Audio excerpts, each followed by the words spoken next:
when we wake up, yo. Greetings, this is Nils Paulson live in Central Park with a special message for the graduating class of Kelseyville High School 2015. So I had a dream just a few weeks ago, this May, before I took this trip, that I would speak at your graduation. In this dream I was speaking to you at your graduation, and I woke up from the dream and I wrote down what I remembered and I typed out the speech. And right before I took this trip I approached the administration about speaking at graduation, only to find out I was too late, that they had already booked a special speaker for the graduation, Assemblyman Dodd. So much respect for that decision, no worries. I mean, hopefully he'll have something very inspiring to say to you all. But I also wanted to come forward with my message for you as well. So I have it written here, I'm gonna read it. And hopefully this will also show just whatever your dreams are, don't let anyone stop you from doing it. I just have this little gift to give, a little heart blessing for you, and yeah, I'm really proud of you all. So I'll share these words, and I want to invite that you imagine that I'm standing at Mount Konocti with you, at the foot of the mountain, right there at your graduation, delivering this speech. And I'm sad, I won't be able to deliver it to everyone. We're not all together right now. I'm having to do it in video. But if you'd help me out, go ahead and share this out with some of your friends, tag whoever you want, do whatever you need to do with it, see that the medicine gets to the people. So, all right, here we go. Esteemed visitors, parents, siblings, families, beloved educators, teachers, administrators, elevators of young minds, and especially to the graduating class of Kelseyville High School 2015, my family, my tribe. Love y'all. I've come here to witness this rite of passage, your graduation, and to offer a heart blessing, these words of hope and encouragement as you embark on this next leg of your journey. As a substitute teacher in this district, the last 5 years, and as a student teacher last year, here every day, learning the meaning of education, I've been honored to meet each member of this graduating class, this very special graduating class. In most cases over the years, I've actually seen you blossom before my very eyes, from bumbling, awkward adolescence into responsible, honorable, if slightly less awkward, young men and women of integrity. I offer my sincerest congratulations on your accomplishment. You've done us all very proud. I'd like to make some space here to presence this sacred moment, this momentous occasion in our lives. Here we are, convened together at the foot of holy Mount Konocti, near the shores of ancient Clear Lake, celebrating this turning point in your life, in all our lives. The end of compulsory education, the beginning of adulthood, the end of your tenure here at Kelseyville High School, the beginning of whatever comes next. I'd like to invite us to take a moment just to be present with ourselves, to feel this moment, the gravity on your body. Take in the scene. Feel your feet on the earth. Notice your breath. See if you can detect the beating of your heart. Feel it. Breath, heart, keeping us alive, propelling us, moving us forward in the world. Even if you can't feel your heart beating in this moment, just take a second to get in touch with it, your life force, your vital essence. Know that your heart is there, within you, pumping, keeping you alive, sustaining this precious gift that you are. Many of you students may remember that I study etymology, which is the true meaning of words. I'd like to share with you one of my greatest findings. It is about education. I'm especially excited to share this here now, so many of the honored educators in the house can hear what it is. So here it is. The word education comes from the Latin root word educare, meaning to educe, to draw out from within. Educate, educe, draw out from within. See, our children and our students we are each unique and precious beings with unique and precious gifts. Look around you at the people in your community, or just imagine them. And now look at yourself, your values and beliefs, your visions and desires. Notice our diversity. Our strength is in our diversity. We are not on the exact same path, all of us. We each have different, unique blessings to offer this world. And we each have unique needs that need to be met if we're ever going to liberate and give those gifts of ours. In our diversity, we are like the different species and creatures in this beautifully biodiverse land of Konocti. Here a blooming redbud, there a sturdy black oak. Here a soaring peace vulture, there a powerful mountain lion. The natural diversity of our planet reflecting the natural diversity among humans, each with our own precious and unique gifts, each one worthy, valuable, priceless, essential to the whole. That's what you are.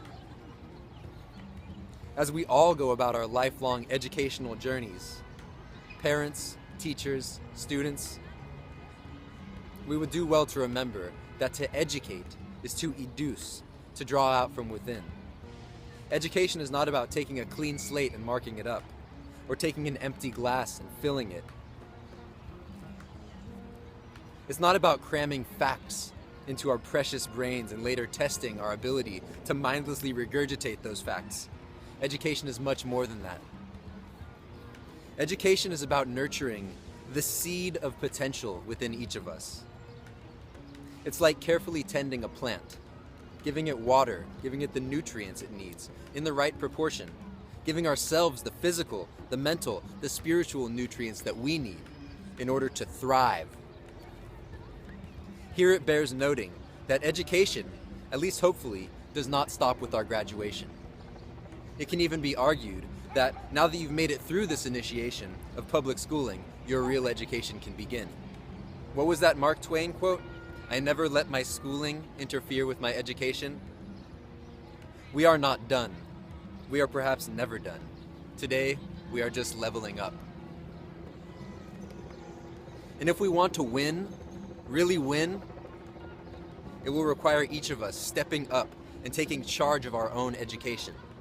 We must know where we want to go, and we must each take the steps and learn the skills needed to get there. A brilliant young speaker, someone about your age, recently coined the term hack schooling to describe the process of hacking into our own education, making it work for us. Tapping into the process of creating ourselves, rather than just going with the misdirected crowd. I hope you will consider hack schooling yourself, educating yourself for the rest of your life. These years have not been easy for most of us. Truly educating and truly being educated is never easy work, especially in a system where so much of our schools are overlooked and underfunded, in a system where, as they say, rich kids get taught and poor kids get tested. The odds seem to be stacked against us in many ways. And yet, here in our little rural corner of California, we are doing our very best to make our way, together, through a pretty challenging desert.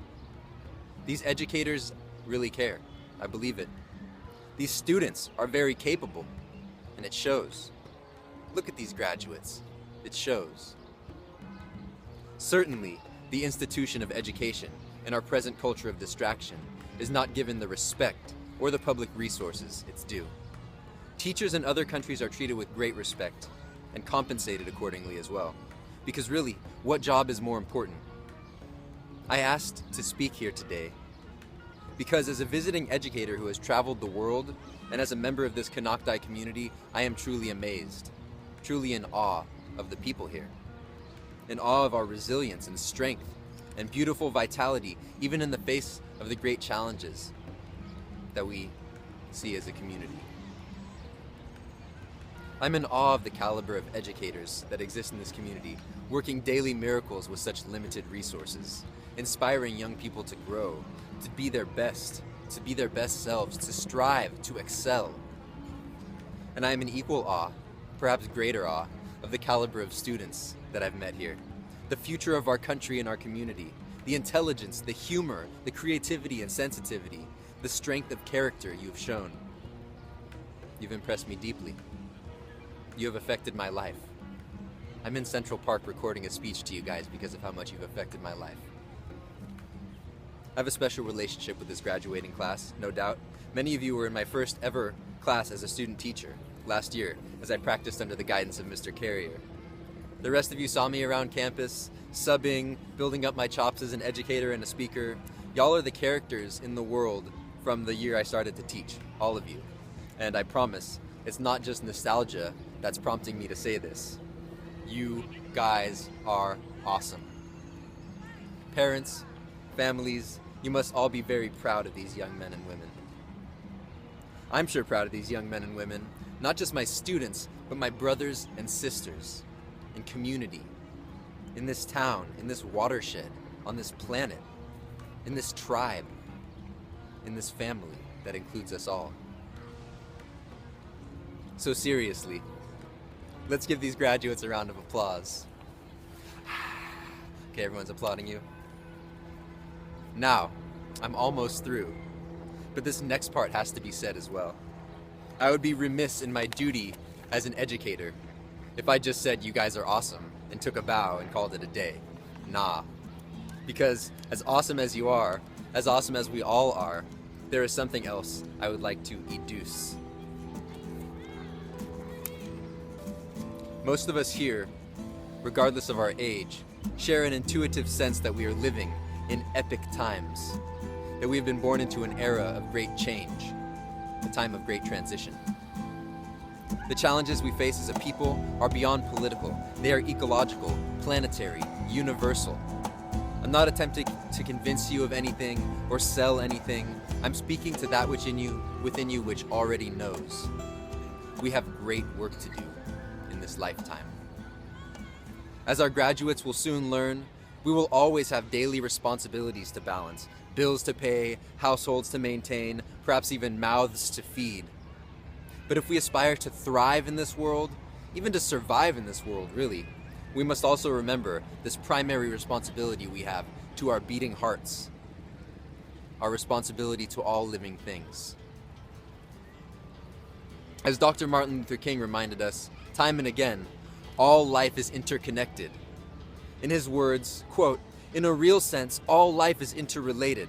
All men are caught in an inescapable network of mutuality, tied in a single garment of destiny. Whatever affects one directly affects all indirectly." I'm not trying to change you. Whatever your beliefs are, whatever your views are, let them be uplifted. Remember the meaning of education. You are unique, precious, and it is likely you are the way you are for a reason. Be yourself. Trust yourself. Do you. Just don't forget your purpose, what matters most to your heart.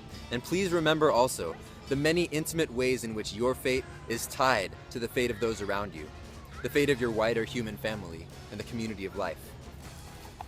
You already know all of this. I could just be saying Om here.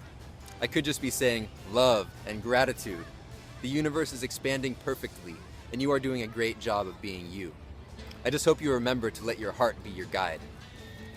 In the words of American educator and civil rights leader Howard Thurman, don't ask what the world needs. Ask what makes you come alive, and do it. Because what the world needs is people who have come alive. As my moment here with you comes to a close, I'd like to share a short poem by Oriah Mountain Dreamer. It's called The Invitation, and it feels just right for this occasion. It doesn't interest me what you do for a living. I want to know what you ache for, and if you dare to dream.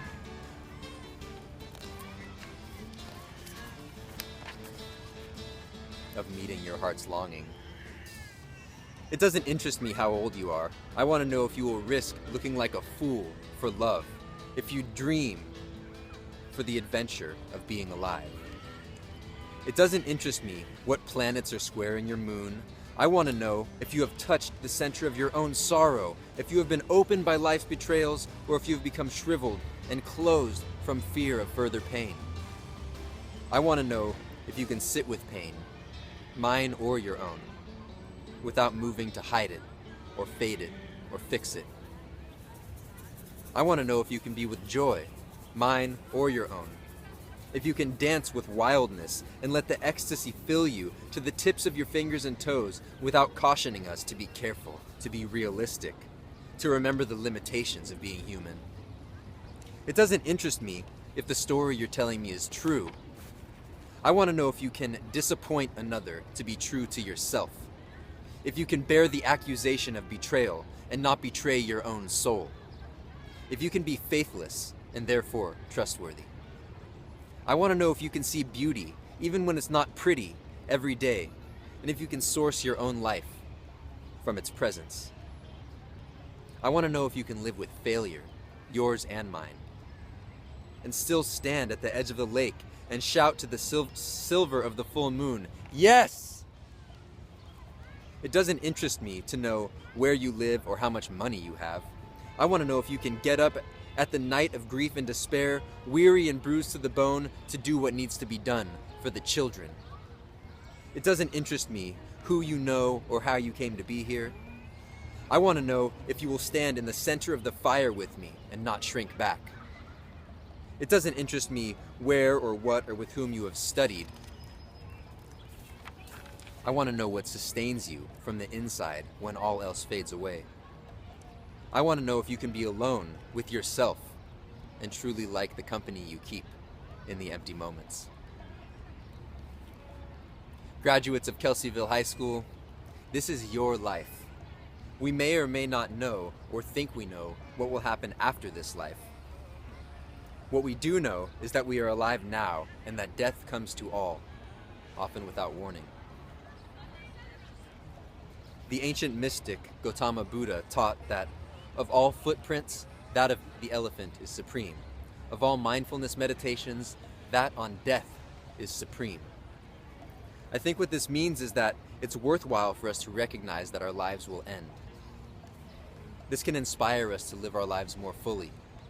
What will you do with this one wild and precious life of yours? We have experienced death in this community and in our families. And surviving these initiations is never easy. But if we do, we come out the other end all the stronger. And if we remember the lessons we learned from death, we can move forward in our lives with greater purpose, with our lights burning brighter than before. The more we learn from death and make meaning of our initiations like this, the more we can truly live. Warriors of Konocti, hear the call, feel our planet and people, and as often as you can remember, feel the beating of your heart. Feel your aliveness and truly live. As I thank you for hearing these words today and congratulate you again on your achievements, I close with a verse from the romantic poet Percy Bysshe Shelley, an invocation for you, our future, our youth, on whom we all depend. Rise like lions after slumber. Rise in unvanquishable number. Shake your chains to the earth like dew, which in your sleep had fallen on you. Ye are many, they are few.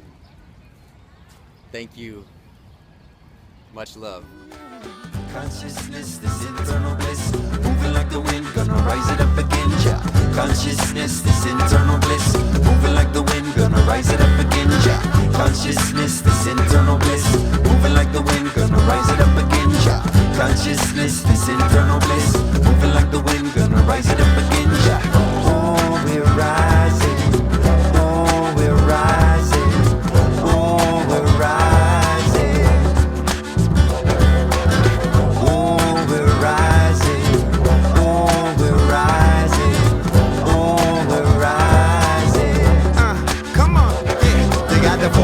Vision in front of you, you're gonna realize what it is that you gotta do. Just open up your third eye to see it in perfect view, and whatever it is, have the courage to follow through. Yeah, I said the lyrical remedy's giving me chills in my spine. The melody telling me that we're all gonna be fine if we take our time, just rise and shine. Yeah, take your time, gonna rise and shine, baby. Come on, Paul. Ha ha.